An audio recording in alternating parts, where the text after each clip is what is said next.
Good morning, dear students. Welcome to the next video. In this video, I am going to discuss about noise and music, noise pollution, and measures to limit noise pollution. Let's start with the next topic, that is noise and music. आप सभी जानते हैं कि आपको music बहुत अच्छा लगता है. We hear different types of sounds around us. ठीक है, like noise and music. Noise जो हमें अच्छा नहीं लगता उसको हम नॉइस बोलते हैं, एंड म्यूज़िक जो हमें बहुत अच्छा लगता है. ठीक है, तो we hear different types of sounds around us. Their effects on us is however different. तो अलग तरह के साउंड सुनते हैं और उनका इफेक्ट भी हमारे ऊपर अलग अलग है. हमें अगर अच्छा लगा तो हमें गुड फीलिंग आएगी, नहीं अच्छा लगा तो हम उसको नॉइस बोल देते हैं. ठीक है, जो द फीलिंग और effect associated with a given sound can vary from person to person. ये भी पर्सन टू पर्सन जो है डिफरेंट होती है. मीन्स हमें जो साउंड क्या पता नहीं अच्छी लग रही हो वो किसी और को अच्छी लग रही हो. तो ये भी जो इफेक्ट है, जो उसकी फीलिंग है, ये भी क्या है, वेरी करती है, अलग अलग डिफरेंट हो सकती है. ठीक है, और साउंड किसी के लिए प्लीजेंट हो सकती है लेकिन वही साउंड दूसरे के लिए डिस्टर्ब करने वाली हो सकती है. ठीक है, तो ये सभी के लिए अलग है कि कौन किसी को म्यूज़िक बोल सकता है, कौन किसी को नॉइस बोल सकता है. ठीक है, all of us have the experience of hearing street dogs barking at one another. हमने सभी ने एक्सपीरियंस किया हुआ है कि हमने गली में जो है स्ट्रीट में डॉग देखते हैं बार्क करते हुए एक दूसरे के साथ. ट्रक्स, बसेस, कार्स के जो हॉर्न सुनते हैं, तो ये क्या बोलते हैं, हम इनको क्या फील करते हैं, हम इसको नॉइस बोलते हैं. क्यों? क्योंकि ये अनप्लीजेंट है, नॉट प्लीजेंट फीलिंग नहीं आती हमें इसके लिए. तो जो अनप्लीजेंट साउंड है उसको नॉइस बोल दिया जाता है. ये क्यों होता है? In regular non periodic vibration से. देखो, पीरियोडिक वाइब्रेशन क्या है, जो एक टाइम में उसने साइकिल पूरा किया उसी टाइम में वो दूसरा करेगी, मतलब सेम पीरियोडिक है उसका टाइम, सेम पीरियड से वो सेम पोजीशन पे आ रही है. लेकिन इरेगुलर और नॉन पीरियोडिक वाइब्रेशन कभी इधर गई कभी उधर, मतलब उसका टाइम सेम नहीं होगा. जैसे उसने फर्स्ट वाइब्रेशन पूरा किया, अपना फर्स्ट साइकिल पूरा किया, वो कम टाइम में, दूसरा ज़्यादा में, तो इनरेगुलर होगा, जिससे नॉइस बन जाता है जो हमें अच्छा नहीं लगता. जो नॉइस है वो लैटिन वर्ड्स यानी नॉइसा से जो है निकला है. ठीक है, जिसका मतलब unwanted, unexpected and unpleasant sound. ठीक है, the word of sound is not all at that bad. ये जो वर्ड है साउंड का वो क्या है, नॉट ऑल दैट बैड. इतना जो है हम इसको बुरा नहीं कह सकते. कुछ साउंड्स जो हैं वो प्लीजेंट भी हैं, जो हमारे कानों के लिए अच्छी होती हैं, क्योंकि ये प्रोड्यूस करती हैं सूथिंग इफेक्ट ऑन अस. अच्छा जो साउंड है हमें पसंद आती है. When we listen to the sounds of Pandit Ravishankar playing his sitar, और उस्ताद बिस्मिल्लाह खां प्लेइंग हिज शहनाई, और Shri Hari Prasad Chaurasia playing on his flute, और Lata Mangeshkar singing on her songs, we feel relaxed and happy. तो हमें अच्छा लगता है जब हम उन सभी के सॉन्ग सुनते हैं. क्यों? क्योंकि हमें कंफर्टेबल फीलिंग आती है, हमें प्लीजेंट फीलिंग आती है. तो ये सब साउंड्स क्या उनसे होती है, म्यूजिकल साउंड्स. जो म्यूजिकल साउंड्स हैं ये क्या है, is the sound which produces A pleasing feeling. जो हमें अच्छी फीलिंग आती है तो वो म्यूजिकल साउंड हुई, जो हमें क्या करती है, कंफर्टेबल करती है और हमें हैप्पी फील करवाती है. ठीक है, क्यों? क्योंकि इसकी रेगुलर और पीरियोडिक वाइब्रेशंस होती हैं. अभी किया कि नॉइस में इरेगुलर जो वाइब्रेशंस होती हैं, ठीक है, और नॉन पीरियोडिक होती हैं. Next is noise pollution. Noise की वजह से जो पोल्यूशन होता है that is noise pollution. The disturbance produce in our environment by the presence of excessive of or undesirable loud sounds of various kinds and forms is refer to as a noise. हमारे चारों तरफ जो भी produce होती हैं sounds, ठीक है, undesirable, जो हमें अच्छी नहीं लगती, डिज़ायर नहीं होती अपने को, लाउड होती हैं, डिफरेंट टाइप की होती हैं, तो उससे क्या प्रोड्यूस होता है, उसको क्या बोलते हैं, नॉइस पोल्यूशन बोलते हैं. जैसे एयर वाटर पोल्यूशन है लार्ज एक्सटेंट पे, उसी तरह क्या होता है, नॉइस पोल्यूशन होता है. जैसे जो हम स्पीकर जो हैं बहुत ज़ोर ज़ोर से या और बड़ी लाउडली आवाज़ आती है तो उससे क्या फैलता है, क्या स्प्रेड होता है, नॉइस पोल्यूशन फैलता है. जो हमारी आजकल की इंडस्ट्रियलाइजेशन हो रही है, मॉडर्न सिविलाइजेशन है, उसी का रिजल्ट है ये नॉइस पोल्यूशन. और नॉइस पोल्यूशन की जो प्रॉब्लम है, problem of the noise pollution is not that bad in small towns and villages. छोटे टाउन्स और विलेजेस में इतनी नहीं है. ठीक है, located along a national highway or close to the railway tracks or industries very often may also have to bear the brunt of excessive noise. कोई भी जो बिजी रोड है, हाईवेज़ हैं, नेशनल हाईवेज़ हैं, रेलवे ट्रैक हैं, जो ज़्यादा busy roads रहती हैं, जो ज़्यादा फेमस रोड्स हैं, वहाँ पे आपको हमेशा सुनने को मिलेगा ट्रक्स का, ठीक है, व्हीकल्स का जो है एक्सेसिव जो है साउंड सुनने को मिलेगी, जिसको हम क्या बोल सकते हैं, नॉइस बोल सकते हैं। ठीक है, सोर्सेज ऑफ नॉइस पोल्यूशन। ठीक है, नॉइस पोल्यूशन के क्या सोर्सेज हैं, मतलब कैसे फैलता है ये। ठीक है, ये दोनों से होता है, मशीन्स यानी व्हीकल्स से भी और ह्यूमन बीइंग से भी, दोनों इसके क्या हैं, रिस्पॉन्सिबल हैं जो नॉइस पोल्यूशन हो रहा है उसके। जैसे और पोल्यूशंस हो रहे हैं जैसे एयर या वाटर, उसमें भी हम जो है हमारा पार्टिसिपेशन है, ऐसे नॉइस पोल्यूशंस में भी।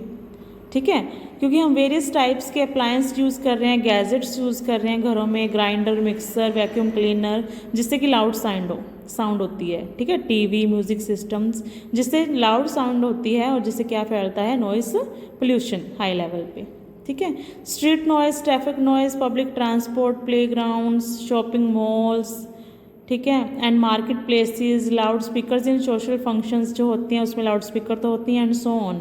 इससे भी क्या कॉज होता है, noise pollution. Next, small factories या लार्ज मैन्युफैक्चर्स यूनिट्स में कंस्ट्रक्शन होती है जब, ठीक है, तो उससे भी क्या होती है, अनप्लीजेंट साउंड्स जो हैं वो क्रिएट होती हैं हाई लाउडनेस लेवल पे।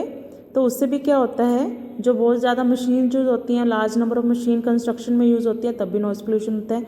कहीं कंस्ट्रक्शन हो रही होती है, वहाँ मशीन चल रही होती है आपकी, जो आपको अच्छी नहीं लगती, बहुत ज़ोर ज़ोर से चल रही होती हैं, तो उससे भी क्या होता है, नॉइस पोल्यूशन होते हैं। तो बहुत सारे ऐसे सोर्सेज हैं जिससे नॉइस पोल्यूशन होते हैं। ठीक है, जिसको कि हम इग्नोर नहीं कर सकते। Noise coming from dripping taps, ticking of clocks, tick tick होती है जब क्लॉक की, कूलर्स, बहुत सारी हैं, यहाँ पे तो हम मेंशन नहीं कर सकते। आप डेली रूटीन में देखते हैं जिससे हम डिस्टर्ब होते हैं और वो हमें इरिटेट करती हैं।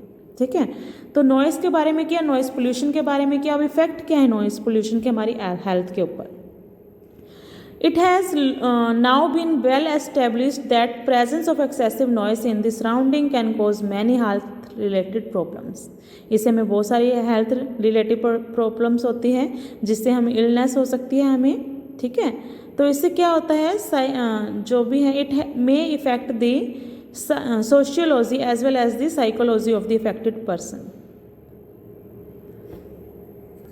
इससे जो है फिजियोलॉजी, जो किसी भी पर्सन के साइकोलॉजी, तो उस पर इफेक्ट पड़ता है, जो सोचने की जो शक्ति है, पावर है, उस पर इफेक्ट पड़ता है नॉइस पोल्यूशन से।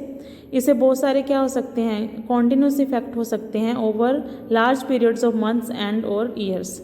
मतलब अगर नॉइस पोल्यूशन का लगातार ऐसे ही होता रहेगा, किसी पर्सन का ऐसा एरिया है जहाँ पे नॉइस पोल्यूशन ज़्यादा होता है, तो महीनों में या सालों में उसकी ऐसे जो कॉन्टिन्यूस इफेक्ट पड़ने से उसके जो है ब्रेन पे या साइको पे बहुत इफेक्ट पड़ता है।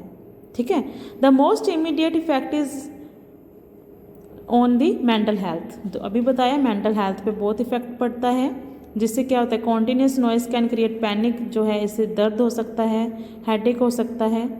ठीक है, जिससे कि जो पर्सन है जिस पे इफेक्ट हुआ है वो फ्रस्ट्रेटेड रह सकता है, हमेशा चिड़चिड़ा रह सकता है, और जिससे उसकी कंसंट्रेशन माइंड की कम हो जाती है, लैक ऑफ कंसंट्रेशन। हम कहते हैं ना कंसंट्रेशन नहीं बढ़नी, जिसको हम ध्यान बोल देते हैं, किसी भी चीज़ में ध्यान लगाने में उसमें कमी आ जाती है अगर हम नॉइस पोल्यूशन में ज़्यादा रहेंगे। इससे हमारे हार्ट को जो है नुकसान पहुंचता है, इससे स्लीपनेस की कमी होती है, हमें नींद कम आती है, टेंशन होती है, नर्वसनेस ज़्यादा होती है, एंग्जाइटी, हमेशा टेंशन में बने रहते हैं, हमारी जो एबिलिटी है मेमोरी की, याद रखने की, वो कम हो जाती है। ठीक है, एक्सट्रीम इमोशनल बिहेवियर, मतलब बहुत ज़्यादा इमोशनल हो सकता है वो आदमी। बहुत ज़्यादा इफेक्ट है इस साउंड जो है नॉइस पोल्यूशन के। ठीक है, इससे हियरिंग इम्पेयरमेंट, जो कानों की शक्ति है सुनने की, वो कम हो सकती है।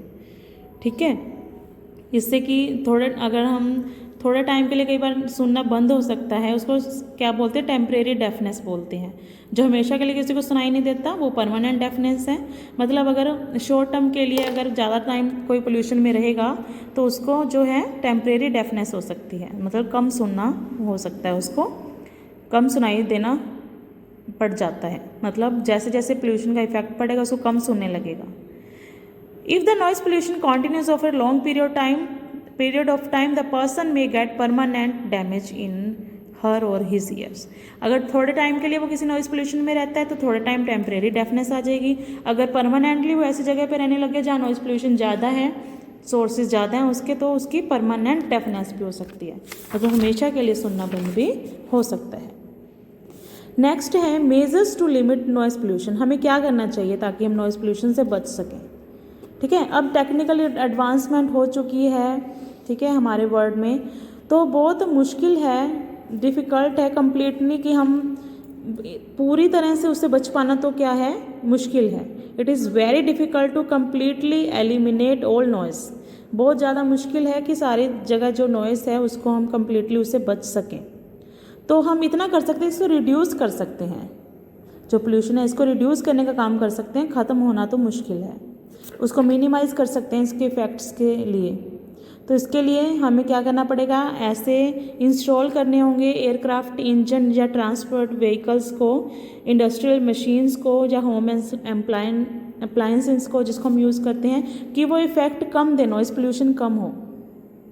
We also need to restrict the use of loudspeaker. हमें लाउड स्पीकर का यूज़ कम करना चाहिए. एम्पलीफायर्स जो पब्लिक प्लेसेस हैं उनका यूज़ कम करना चाहिए. डिफरेंट जो इंडस्ट्रीज़ हैं, ठीक है, जो सेट की गई हैं, वो रेजिडेंशियल एरियाज़ जो हमारे घर के पास हैं वो पास नहीं होनी चाहिए, वो दूर होने चाहिए, ताकि जहाँ पे जो भी मशीन का काम होता है उसका हमारे ईयर्स पे इफ़ेक्ट ना पड़े. ट्रीज़ को उगाना चाहिए क्योंकि वो एब्जॉर्ब कर लेते हैं साउंड को एब्जॉर्ब करने से जो साउंड पोल्यूशन कम होता है. A simple precautions we can take to minimize the harmful effect of noise on our ears is to stay away from noisy places, locations as far as possible. या फिर इतना कर सकते हैं आप, जहाँ पे नॉइसी एरिया ज़्यादा है, नॉइज़ पोल्यूशन ज़्यादा है, उससे बच के रह सकते हैं. अगर मिनिमाइज करने हैं इफ़ेक्ट्स को तो वहाँ से आप अगर दूर ही रहें तो अच्छा है. हियरिंग इम्पेयरमेंट मतलब सुनने में जो भी कमी आती है, इम्पेयर्ड होते हैं जो, तो उसमें जो है ऐसे साइंस बनाए जाते हैं उनको जिनको नहीं सुनता, जिससे वो देख के समझ सकें. Totally hearing impairment a rare defect may be there from birth itself. देखो कई बार नॉइज़ पोल्यूशन से किसी में